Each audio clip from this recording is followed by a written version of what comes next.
So, it's Funny Friday, but I thought we should be more serious and, educate ourselves with some medical stuff, medical terminology, maybe learn something.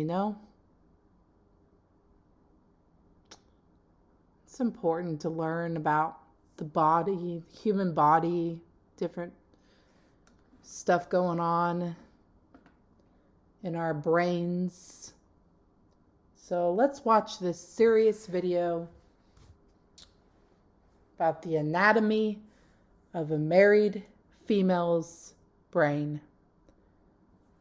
Because apparently a married female, there's different things that happen in the brain. So let's watch this very educated, smart doctor of a man. I believe he's shirtless as usual. He's a ginger. Explain to us simple people what the anatomy of a married female's brain is like. Should be interesting. Hello, America. I have been married for 5 years now, and during that time I have been performing secret psychological studies on my wife to see if I can figure out how the female brain works. During those in-depth studies, I came up with a diagram of the female brain, and this is how it looks. First, I'd like to point you to this very, very tiny gland down here at the bottom of the brain called the "What do I want to eat" gland. Now, fellas, I know you have often wondered, why can my girl... I don't think that gland exists anymore, because as a female myself, I know that it is impossible for us to figure out what we want to eat. So I think that through evolution, perhaps, the "what do I want to eat" gland has evaporated from us. And now we have to just rely on other people, like the men in our lives, to decide where we want to eat. But then we have the capability of knowing if we do not want to eat there. We just don't have the capability of knowing where we do want to eat. And it's very simple. Girlfriend or wife never figure out what or where she wants to eat. And that is because the female "what do I want to eat" gland is very small. So small, in fact, that it is almost non-existent. Next, you can see the SCJ region of the brain, shoes, clothes, and jewelry, which is located in the front near the eyeballs. Now, what's interesting about this region of the brain here is that it can send messages to other parts of the brain. Let's just say a man walks into his house with a shiny new necklace for his wife. Well, this region of the brain here is going to send a message all the way across the brain to the very small, pea-like sex gland. The sex gland will actually grow in size for a very brief moment in time, allowing the male a chance to get frisky with the female. Very tiny. It's a very small window. I know.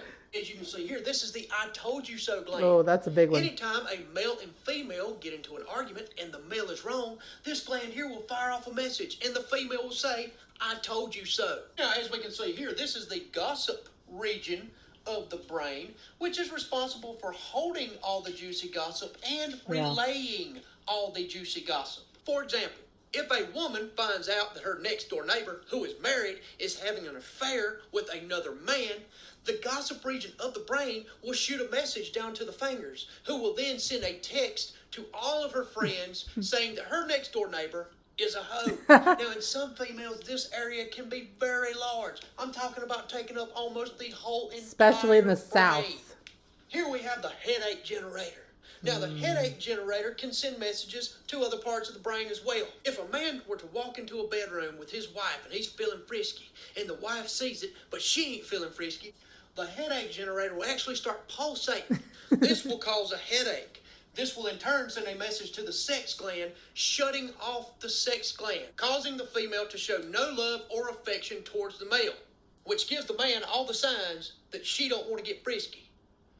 But you know how good us men are at reading signs. As I said, this here is the sex gland. What's so interesting about the sex gland is that after marriage, the sex gland seems to shrink, and the I told you so gland seems to get larger. Yeah. Here we have the anniversaries and birthdays region of the yeah. brain. It's very large because females seem to be able to remember everybody's anniversary and birthdays that they ever come into contact with. Now here in the back you can see a very small region called the directions gland. Now this here is the reason that many females have to use a GPS to get to the gas station. Yeah. This 5 minutes down the road that they've been to multiple times. Now this can be small in males too, because I know plenty of guys that can't get nowhere without a GPS. I do love the GPS. As you can see here, at the base of the brain is a very large gland called the every bad thing my husband has ever done gland. That's now, a big this is so gland. large because it holds a lot of information. And of course, the longer the relationship, the more the guy screws up, the bigger this gland like gets. A tumor. And you see, this gland holds all this information so it can be reused at certain times. For example, if my wife was to do something right now to tick me off, and I was to tell her about it, her every bad thing my husband has ever done gland will shoot out a message and say, hey, why don't you remind him of that stupid thing he did back in 2012 to make you mad? And last but not least, the ice cream and sweets region of the brain, which is located right at the nose for a good reason. If you want a female to forget about every bad thing you've ever done, if you want her to forget about gossiping, you want her to forget about her headache, and you want to increase the size of that sex gland right there, get her some ice cream or some sweets. Ain't only the way to a female's brain, it's also the way to her heart. I hope y'all have enjoyed my presentation of the female brain. Love y'all. Well, that was a very detailed description of the married female brain. Yeah. Pretty accurate. Don't think I could disagree with any of it. Except maybe the ice cream and sweets, because I'm not a big sweet tooth, but just food in general, if you gave me food that would make me happy. Like tacos, I would have tacos in that section of my brain. And the anniversaries and birthdays part, I actually don't. I'm not very good with that part. I don't remember that, and I don't get that angry. I wouldn't get that angry about someone not remembering. Well, that's a lie. I'd get mad. Especially if my significant other forgot my birthday. The anniversaries one is like, I can't ever keep up with that. Like, I don't know, first date, first kiss, first whatever. I don't keep track of that stuff. Even marriage date, I forget what that is. I don't know. Doesn't matter to me.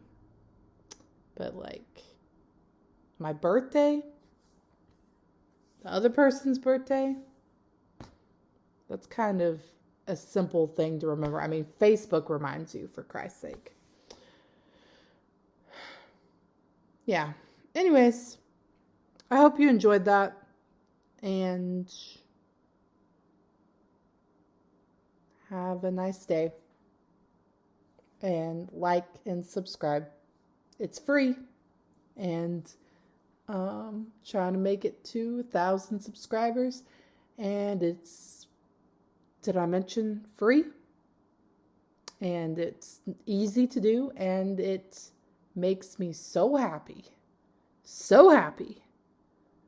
Like, there's a section of my brain that whenever someone likes or subscribes, likes or subscribes, I get a release of, what's that called? Dopamine? I get a release of something. Okay. Adios, amigos. Ciao. Arrivederci. That's all I can remember. What's that word? I can't say it. I can hear it in my head, but I can't say it verbally. Ostia. I can't say it. Anyways, bye.